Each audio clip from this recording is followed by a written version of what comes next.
Hey, welcome back to the channel, man. Go ahead, hit that like button. Let me know who y'all rocking with and where y'all from, man. Let's get right into this. Boosie knew the feds were catching on to the dice games and everybody that was getting robbed or set up left and right.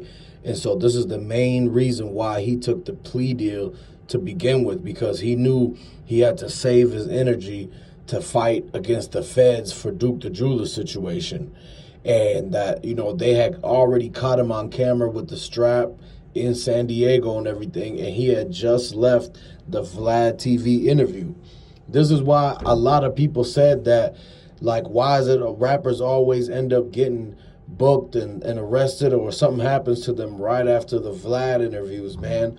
And he had just recently, within a couple hours of leaving that, all of a sudden he was being watched by LAPD, by San Diego PD, and everybody. They did a joint task force operation to take down Boosie, and they subpoenaed the footage of the Instagram live videos with Boosie's homie and the other the clique that he went to go meet up with. One of the main guys from over there was recording Boosie the whole entire time, man. This is why you got to pay attention to who you keep around you, man. Boosie should have known and looked and watched closely to every single person and how they was acting, especially when he comes around.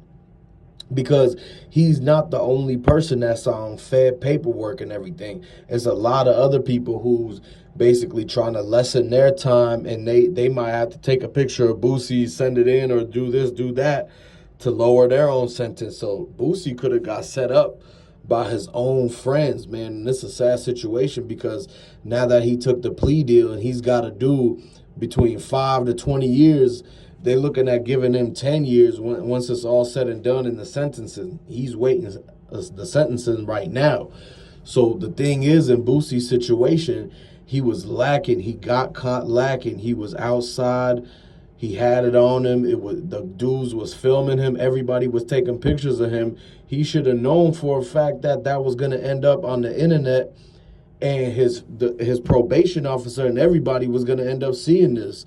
And this is what led to him getting charged with more and more charges, due to the fact that he got caught with that. He got caught red-handed, and there was nothing him and the lawyers and nothing could do, because it was video evidence footage putting Boosie incriminating himself and everything. His people around him should have never had their phones out to begin with, filming Boosie while, in a compromising situation. Like, if that film didn't come out, Boosie wouldn't have to have got locked up, and he wouldn't have had to do a possible 10-year bid now again, because all they had to do was stay low on the radar, stay low key. And at the end of the day, Boosie should have just kept some smarter people around him. He should not have been hanging out with the crew he was, because they got him set up. They got him booked and locked up. Look, now he couldn't even fight the case. They had so much dirt on Boosie. They had so much evidence. And the fact that he couldn't even try to fight that case even more, because they had it in 4K.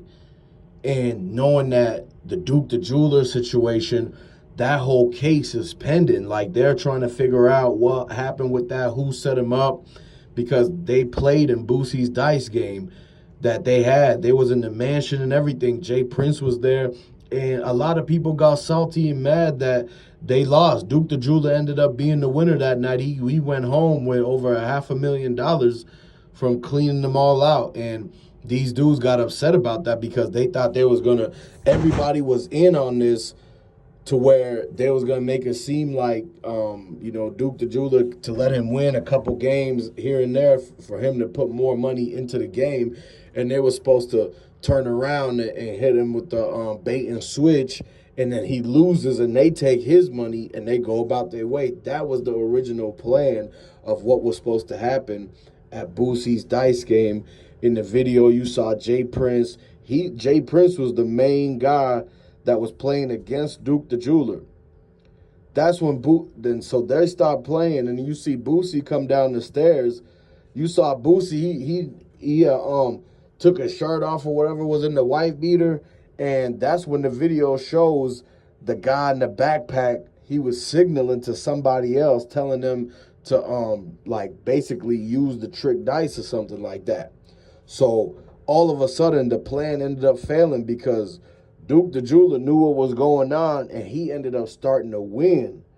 And that's the main reason they called Boosie to come downstairs, because Jay Prince and them and whoever was playing, everybody that was playing realized that Duke the Jeweler was actually good at the dice game, and he started winning. So he took Jay Prince's money and the other guy's money, the other OG dude. So then they called Boosie to come downstairs with another bankroll. And they were like, yeah, if Boosie comes down with another bankroll, then Duke the Jeweler's going to up his bankroll, everything he just won, and do double or nothing against Boosie. So what they was going to do was have them pull the whole move like how they do every week at every dice game, and they was going to clean out Duke the Jeweler and take the money back. But all of a sudden, Duke the Jeweler started snapping on him. He rolled back-to-back 7s, 11s, everything. He was hitting every single number that you was supposed to hit, and he ended up keeping Boosie's bankroll too. And that's when he was like, man, I'm up. I got all this jewelry. It's a late night. I got to get ready for the next day, because he was supposed to make the sale. So that's when once he left and he made the decision, this is when everybody was plotting in the dice game. They were like, man, everybody was supposed to eat off of this. He was supposed to basically get stained or poked or something. They were planning on taking Duke the Jeweler money and splitting it all up against everybody that was there to make it seem like the dice game was popping. It was all a setup. So they all got mad, and now Boosie knows that the feds are onto this whole entire situation, because they know that the people that ended up they seen riding past Duke the Jeweler when the camera caught the shots going off and everything. Allegedly, they said that that's connected back to Boosie in some way. He knew them people, or that he had worked for Boosie at one point. Boosie's artist, he tried to sign him. They saying that it was his cousin, Boosie's cousin, that he tried to sign back in the day. It didn't end up working out, so he ended up just going back to the streets and everything. And that's when he became Boosie's scrap band, his hitter, his shooter. And so this is why the dudes in the truck that pulled up to Duke the Jeweler, that ultimately sent the shots that ended up collapsing him, them dudes, the tags and everything, when they drove in, the security guards let them in. They had the picture of the license plate and everything. When you pulled up to the venue, the concert that Boosie was at, everybody that goes through the front gate, the license plate checks him. That's the main reason why they stop you and have the arm come down.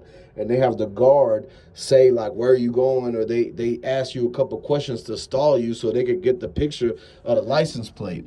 As soon as they seen that the car didn't have a license plate and that everybody in the back had ski mask on and they tinted all the windows black, they should have never let that car in. So the security guards pretty much let the bad guys in, and they ended up being able to get close up to Duke the Jeweler exactly at the time and when he was leaving the back door. Remember, somebody put their foot right before the back door closed, and they quickly got on the phone and pointed at Duke the Jeweler and said he was going that way. Then that's when you see the car cut the lights off and turn the corner, and basically everything happened right there in that moment. And so now that they're looking into it, Boosie ended up figuring out that, you know what, he couldn't fight both cases at once. So he had to take the plea deal for the stuff that happened in San Diego, because he knows while he's inside, or while he's locked up, sentenced, serving that bid, is going to end up coming back to him full circle about the Duke the Jeweler set, the whole thing. And so he might end up putting all his bread and money and energy into fighting that case. So that way, if he gets off on that, he just got to do his 5 to 10 years from the San Diego thing and he'd be back out. So this is what's happening right now. A lot of people are trying to get the justice for Duke the Jeweler. Remember, Boosie already got pressed by the dudes that was from Duke the Jeweler's neighborhood and everything. One of Duke the Jeweler's closest friends, his right-hand man, one of his partners in the streets that he used to ride around with and everything, his whole clique and crew pulled up on Boosie, all the OGs, and they were like, yeah, you can't come over there no more. You can't step in Illinois. You can't come over here and there. And so this is the main reason why Boosie stayed down in the South doing shows in Louisiana, Texas, Cali, and everything like that. But now that he's got to go back in and serve this bid because of him getting caught up, and we're going to see what's going to happen with the Duke the Jeweler situation, because they said that they pretty much, the whole feds got a lot of evidence and they connected the dots. And the dudes that end up becoming the suspects, they might end up telling on Boosie. If there was money involved and they didn't feel like they got enough, you got to remember what happened with everything. A lot of these dudes are snitching now. You got to think about it. Young Thug and everybody act like they was not telling, but a lot of these dudes is telling. So we're going to see what's going to end up happening, because the guys is not going to want to serve the time when the feds come knocking on the door about the Duke the Jeweler situation. They might end up being like, so-and-so put us on to play, or they gave us this money to do this, that. When the pressure gets applied, a lot of people start to fold. So this is what's really happening out here, man. So put the diamonds for Duke the Jeweler. Let me know where y'all from and who y'all rocking with. I'm going to catch y'all later. Peace.